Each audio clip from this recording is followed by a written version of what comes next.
Sasa kuna taasisi inaitwa CRC. Hii ni Crisis Resolving Center, na hii inajihusisha na masuala mazima ya kushughulikia changamoto mbalimbali kwenye jamii hapa Tanzania. Hii ni NGO.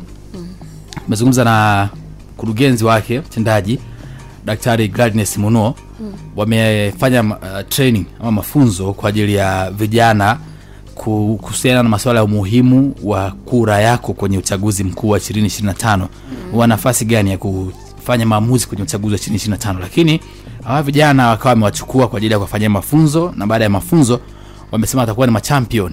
Machampion ni wale watakuwa wanaenda kufundisha wengine. Sasa tukamuuliza Bi Gladness Munuo ni Tanzania kwamba ni kwa nini wameamua kuanza na vijana na sio wazee ama watoto, na lakini pia ni kwa nini mmelenga sana vijana kwenye elimu ambayo mmetoa. Bi Gladness Munuo: tumehakikisha kwamba wanapata hiyo elimu ili wao wawe chachu ambao tunaita kama ni wamepata mafunzo kwa ajili ya kuelekeza wenzao.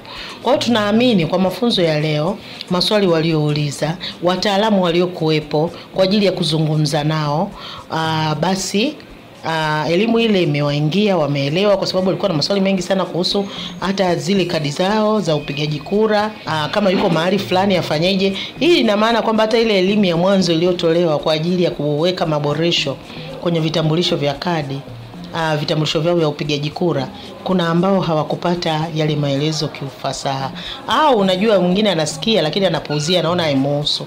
Lakini kutokana na maelekezo leo na wataalamu waliokuwepo wabobevu katika upigaji kura, tumeweza kuwaelekeza vizuri, na tunaamini vijana hawa ifikapo tarehe 29 Oktoba wataenda kupiga kura.